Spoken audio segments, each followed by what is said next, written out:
And welcome to our podcast. It is season 2, episode 6. You may not agree with this, but I'm Maris Lowery. And I'm Eric Thomas. And we're here like we always are to talk about high school football, the Raleigh County Report, college football, and the National Football League. Now, we missed last week due to contract obligations. So, Eric, we're going to kind of, stuff a little bit of last week and this week all together. Yeah, and it was I was sad that we were off, so I'm glad we're back at it, and I hope we'll put on a good show. We think we will, as we'll start with the Raleigh County Report, and that's brought to you by Window World of Beckley, and it's not too late to start thinking about getting your home winterized with nice windows, and you can reach out to Window World of Beckley. Well, our Raleigh County Report will start in Class 4A. The Beckley Flying Eagles, since the last time we talked, Eric, Beckley lost to Bluefield on the road at Mitchell Stadium, 34-28. Then they have a bye week, and now they're ready to go on the road against Preston. Yeah, and this bye week came, at a great time because Beckley, heartbreaking loss, goes down to Bluefield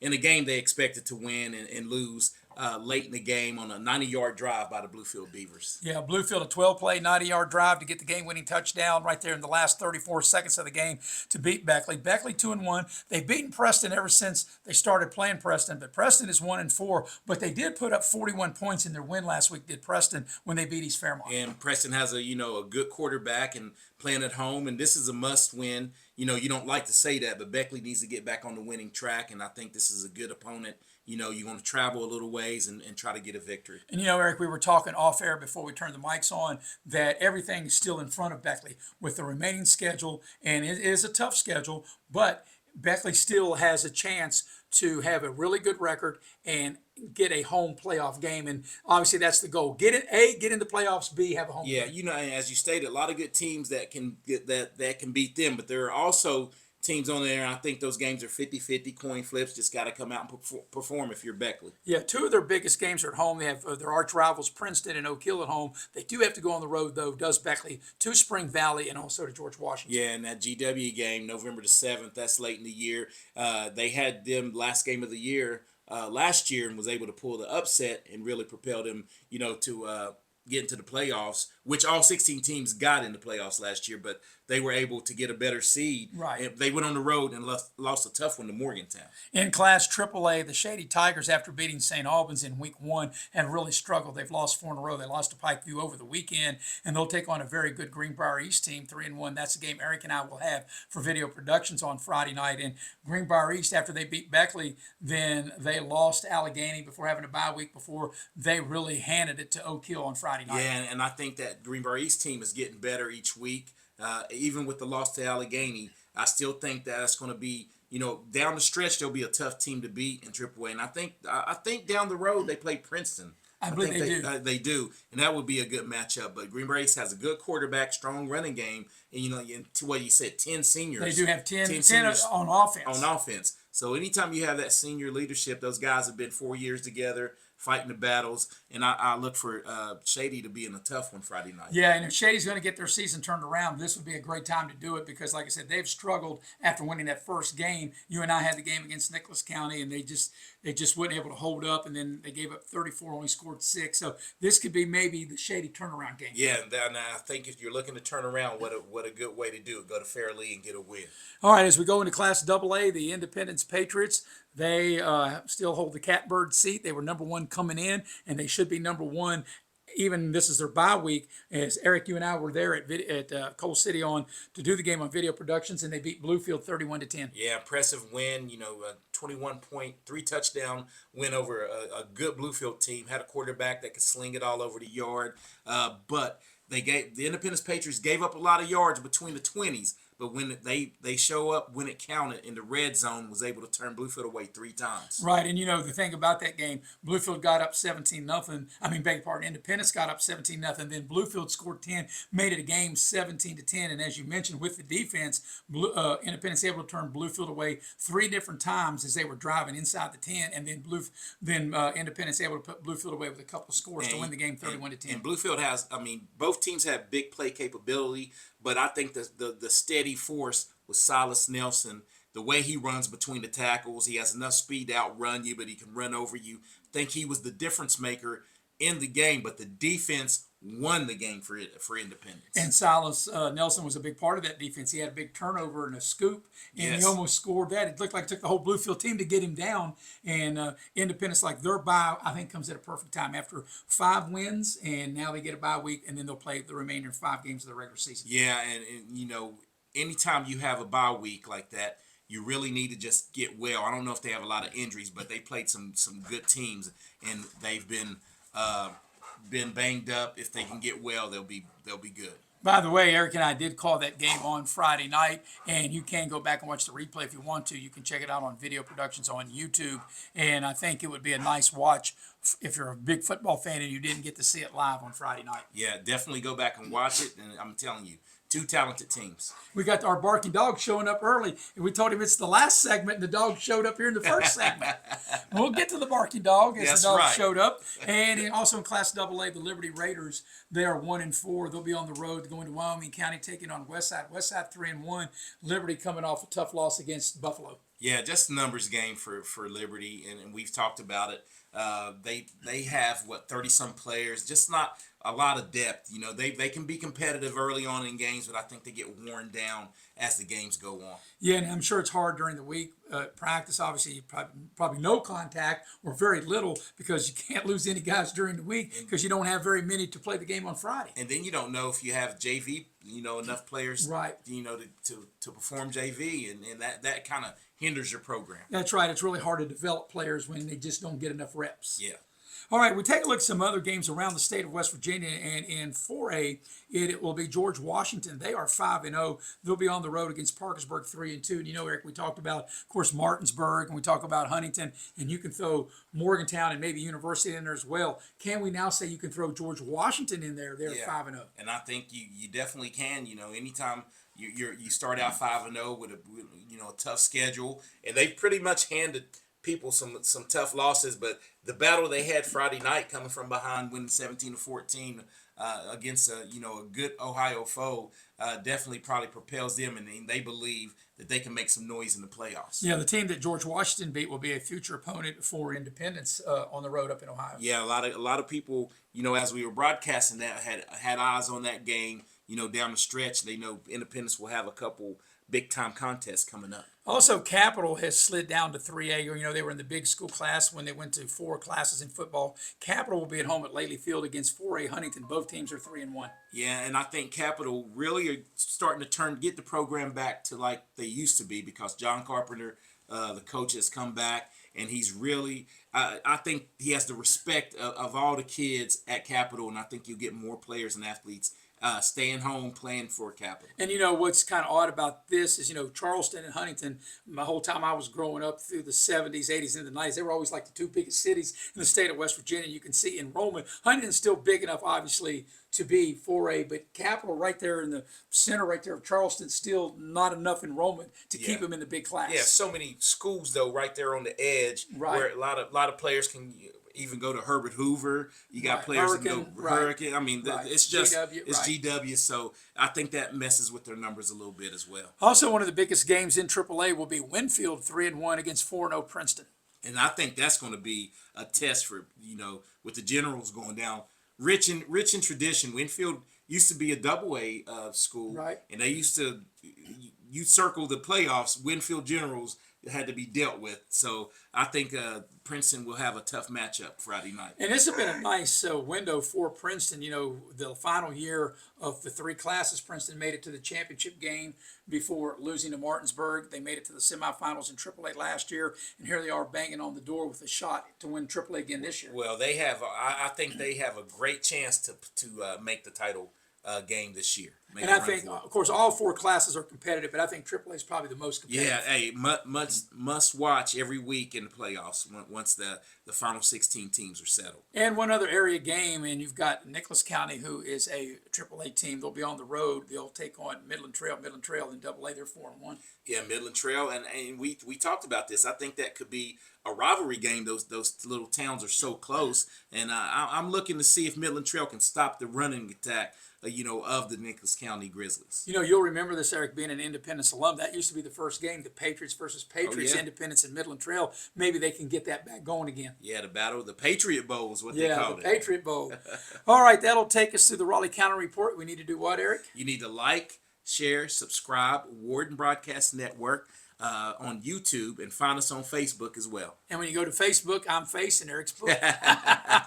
All right, now we'll go to college football, and our college football segment is brought to you by Pasquale's Italian Restaurant. All your favorite Italian dishes, plus they have sandwiches, salads, and seafood. They also do catering, and they have all kinds of availability for parties, and you can book your event by calling 304-255-5253. Well, we'll talk about college football and what a big week it was. And how about the two night games as they were on at the same time? You had a Southeastern Conference battle between Alabama and Georgia between the hedges. And then you had the whiteout at Penn State and the Big Ten battle, Oregon and Penn State. And both games lived up to everyone's expectations, man. The Oregon-Penn State going into overtime. And Alabama jumped out to a lead. And, Georgia came back. But Alabama was able to hold them off in the end. And it's surprisingly...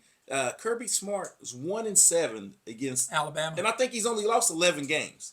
13 games. Yeah. So over half of his games, have been to Alabama. He's lost. Of course, to Alabama. that one win was in the national championship game when he beat Alabama, but he also lost a national championship game. But I think Alabama really need that after losing to Florida State to really kind of get back in the national picture. Yeah, they needed that big win, and this one on the horizon coming up is also turned into a big game for him this weekend. And we'll talk about that directly. Also, Oregon with that win, and actually I think that was double overtime, beating Penn State, and now Oregon might be in the driver's seat, a head-on collision with Ohio State for the Big Ten championship. Neither team plays one another. Penn State still's got to go to Columbus to play the Buckeyes. And so if you look at that game, if they were both to win out, that being Ohio State and Oregon, that they'll be going to that contest 1-1, right? Yeah. Because Oregon beat Ohio State in the regular season, but Ohio State got to get back in the playoffs last year. So that would be a huge game. And then also, how about the big Southeastern Conference win for Ole Miss as Ole Miss knocked off previously unbeaten LSU? Yeah, and I think that's good for that Ole Miss program. They have Lane Kiffin. A lot of he's kind of a pariah. A lot of people don't like him. If you like him or dislike him, the man can coach football, and he's really got that offense humming. Yeah, his dad was a great football coach, the inventor of the Tampa 2, Tampa Bay Buccaneers back in the day. Yeah, one of the best zones, but he also had those players. Derek Brooks. Remember Derek Brooks patrolled in the middle, and you just really couldn't do much against that defense. Well, every coach is much smarter when you got good players, right? That's right. It's definitely about the Jimmies and the Joes. Yeah, that's for sure. All right, now we'll talk about also a game on Saturday that was near and dear to my heart, and you and I were texting during it. Notre Dame, the beatdown against Arkansas, the first time they'd ever played, and oddly enough, and maybe not oddly enough, because we discussed it, the Arkansas coach got fired, which you and I during the game felt that was going to happen. Well, you know what? The way he talked during the beginning of the week is the reason he got fired. He had all his fans hyped up like, hey, yeah, we're going to do this to Notre Dame. And then he's not out there on the field because he got throttled. It was the Love show. Jeremiah Love put on a show, a clinic, and I got him up in the Heisman conversation now. Yeah, the first Notre Dame player in history to score 4 touchdowns, 2 running and 2 receiving, and it was amazing. Yeah, and one of the touchdown passes was amazing. He caught it and blindly spun. Yeah, that little spin move. It was amazing. All right, we'll talk about West Virginia's game. We'll talk about their game against Utah, and then we'll get into their upcoming opponent. But Utah was a really good team, and I told you, I think Utah would bounce back after getting beat down at home by Texas Tech. And I think with Coach Rodriguez, West Virginia, they're just not there yet. You got to be patient if you're West Virginia. Yeah, patience is the key. And we didn't talk about this, but I saw. That was Coach Rod's first loss to Utah. Yeah. When he was at Arizona, he was 4-0. Yeah, he beat them all the time. Right. So he knows the formula. You just got to get what you said, the Jimmies and the Joes. You got to get his guys. And a lot of people go, well, those are the guys he recruited. He got hired late, and he had to come in and bring in a whole new roster. Yeah, like 77 the most players. in the portal. Yeah. So just give him time. I think he'll have it Of right. course, something funny, a mutual friend of ours said, and I don't know if most people know this, and maybe they do, that West Virginia might be the only team in the country that has three left-handed quarterbacks. And our friend said maybe they ought to get a right-handed quarterback. I don't know if that would have helped them Saturday or not, but I guess it couldn't have hurt, Yeah, right? it couldn't have hurt. All right, and then we got to talk about Marshall. My goodness, Marshall had a 17-point lead, and they let it slip away, and they lose to Louisiana in double overtime, 54-51. Yeah, it was a heartbreaking Yes. loss. Up 17 points. Everything's going right for them. And then the bottom falls out of it. They couldn't stop them. And I really think, not second guessing, but I think sometimes it's true. They scored first in the one overtime. I'm going for two, try to end it. Yeah. I would have just let, either we win or lose right here.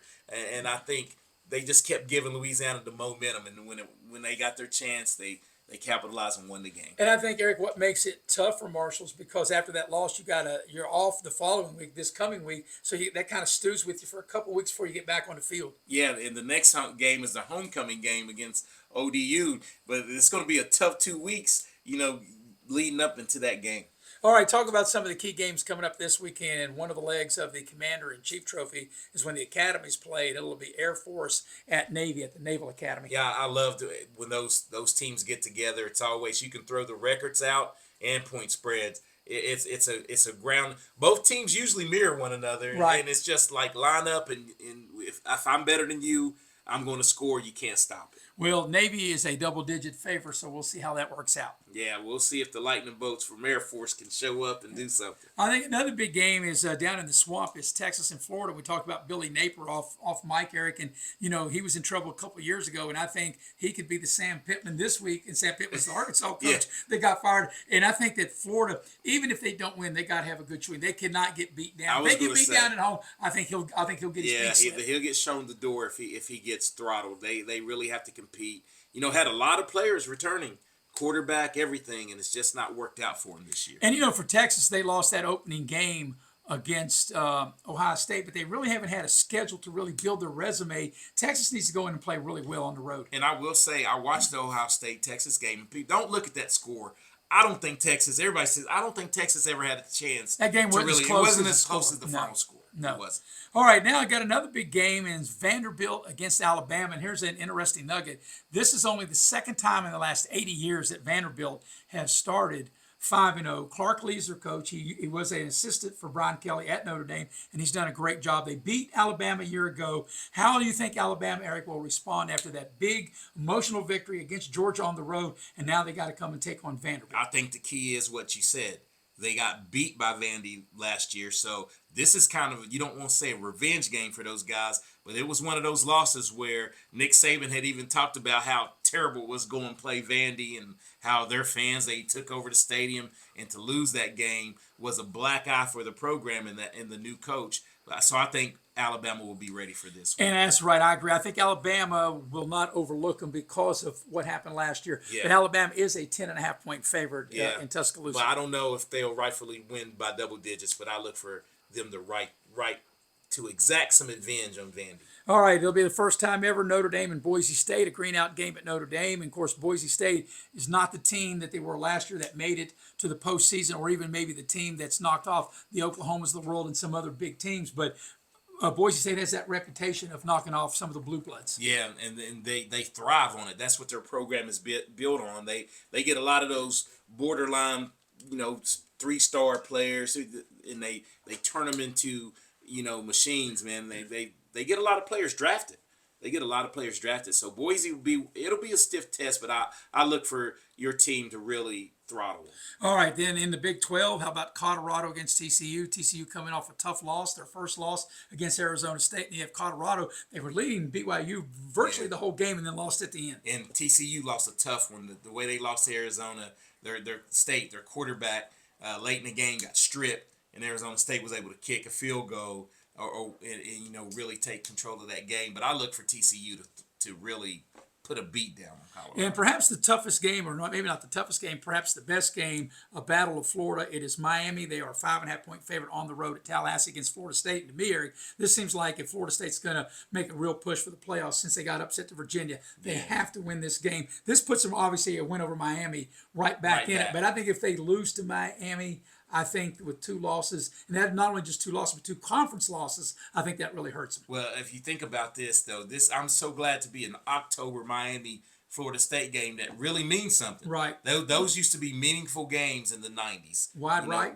Yes, I mean, but still meaningful. Those Right. teams played their hearts out, and whoever usually won that game had a chance to be in the national championship game. So I think Miami doesn't need to drop the ball here because Mario Cristobal has got this team turned around, but the defensive front for Miami could be a difference Yeah, maker. Miami's defense is really good. I think Miami and Ohio State have the 2 best defenses. I think between them, there's probably 8 NFL guys, maybe 5 Yeah. on Ohio State, maybe 3 on Miami. 'Cause, the Ohio State's defense is loaded.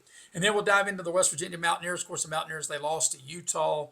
They got beat, as we said, 48-14. And it was a kind of a soggy day and a sad day if you're a West Virginia fan. But I think the biggest thing is, like we talked about, having patience if you're a West Virginia fan. Yeah, you need to have patience. And Utah just outmatched across the board. Defensive line, offensive line, just couldn't do anything against the Utes. And this is going to be a tough one.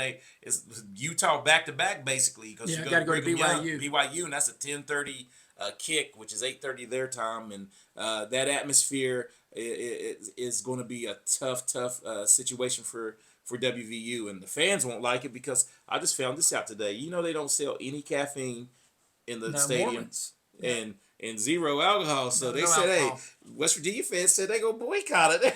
Well, I'm sure BYU would be okay if no West Virginia fans want to come to the game.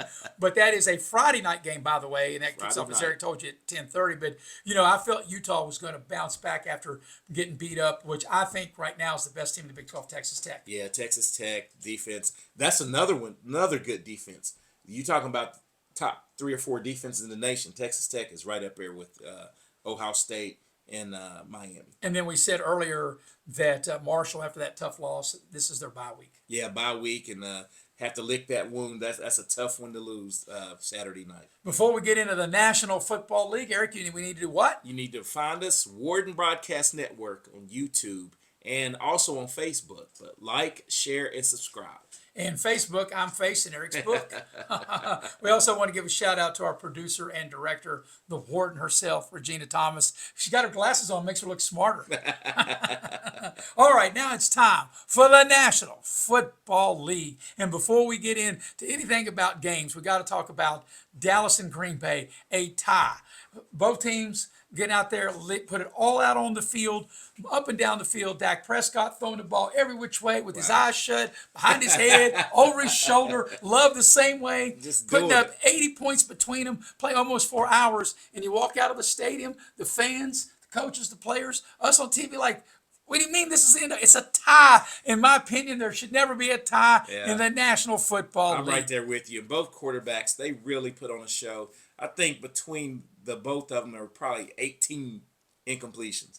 And they threw upwards of close to 60 passes. Yes. So just dime after dime being thrown. And I felt bad. I'm a Dallas fan, but I really felt bad for Dak because it was such a good performance that no one will ever talk about because it was a tie.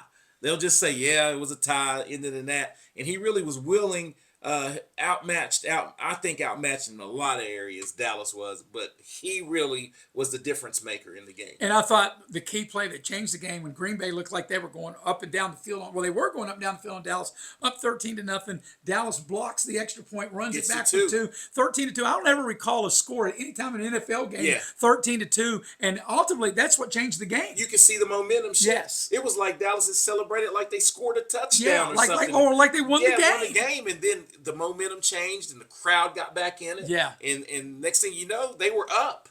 Just like that. Yeah. And it was an emotional roller coaster for me to end the way it ended. Yeah, and I just like, even if you didn't have a dog in the fight, you're like, you can't have a tie. You cannot have a tie. I mean, like I said, and I couldn't turn it off. I mean, I'm sitting there and the over was 49. I said, well, these teams gonna have the over by themselves. I mean, the defense they just took the second half off. Yeah, both and you know what? And both defenses were applying pressure, doing whatever. Quarterbacks were just hanging in the pocket, running backs making plays. I mean, it was just It was the great. It offense. was great football and great offensive great football. offensive football. Offensive football. But now Dallas has got like a hockey record. They're 1-2-1. So you get 1 point, you get 2 points for a win, and you get 1 point One for a tie. So Dallas has got 4 points. Right? Hey, but that's in the end though, if you're fighting for a playoff spot, a tie looks better than a loss. Well, it does. Of course, Green Bay's 2-1-1, but I think both teams walked out of there feeling like they lost the game. They really did. You could see. Yeah. Both teams were just like, wow. And how about the clock operator in Dallas? So Yeah, Green Bay man, was very lucky. I need to call that guy. I know if I'm running the clock, There's there no would 1 not be a second left. left. And I'm sorry, fans, I'm beating on the table. But that game got me so excited.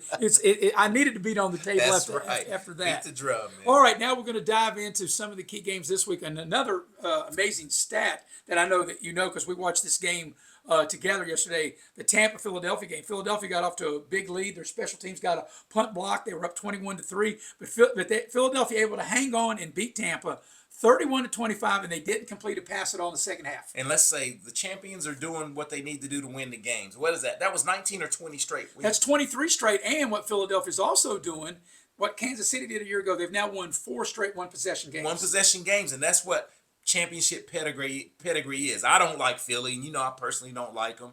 I love Jalen Hurts, though. The guy He's a winner. Is a winner.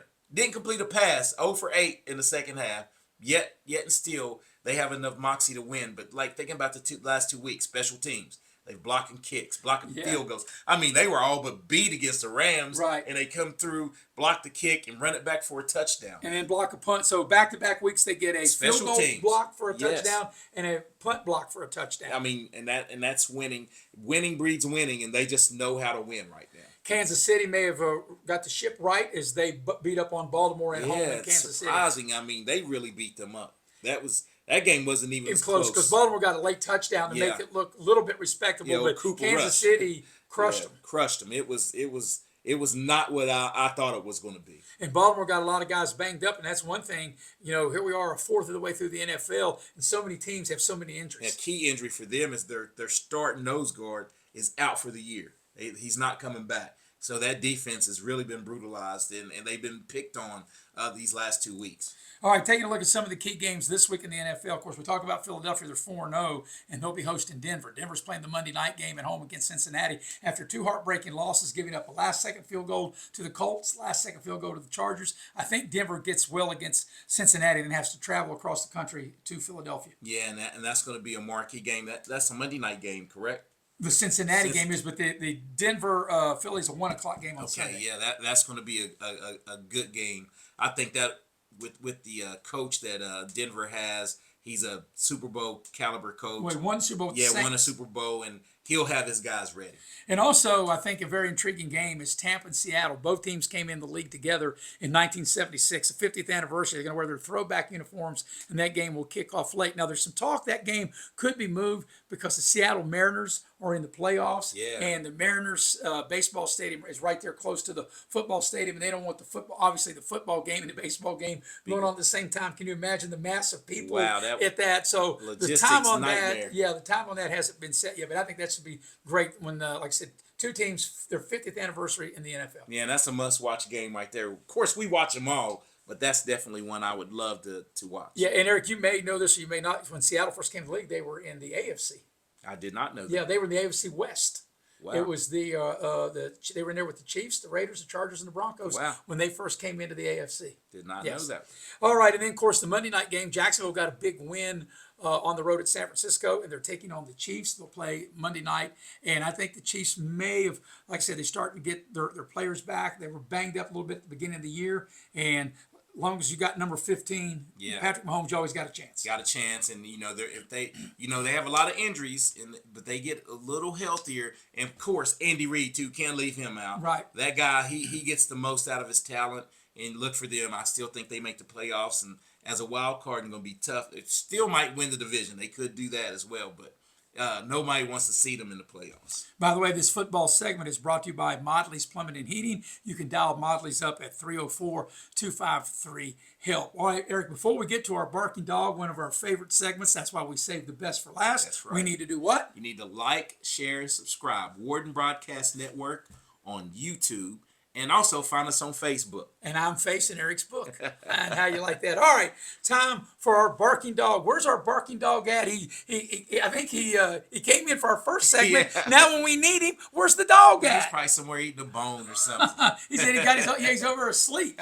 Tuck is his name. Now he heard his name. Now he's coming over here. Well, hopefully we can get our barking dog. All right.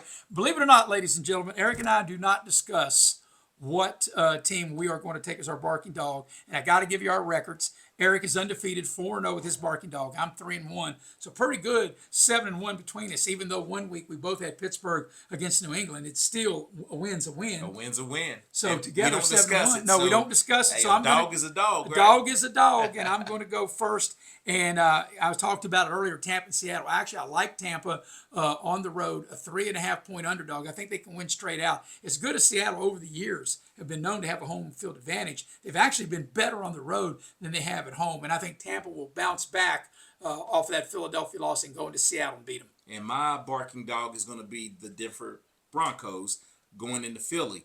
I like they've lost, as you stated, a couple close ones, last second field goals. I don't know if they win, but rightfully getting 5.5, I think that number's too large, and I look for them to cover that action. All the way, remember on Friday night, we'll have a video production game, and it will be Shady against Greenbrier East. On Thursday, October 2nd, Bill O'Brien will join me for a middle school football game. The Battle of Beckley, it'll be Park against Beckley Stratton, and that will be at over at Van Meter Stadium at Pete Curl-Serto Field. So before we say our goodbyes, Eric, one more time. You need to like, share, and subscribe at Warden Broadcast Network on YouTube and find us on Facebook. All right, so this has been, you may not agree with this, But I'm Maris Lowry. and I'm Eric Thomas. Until next time, have a great evening, everybody.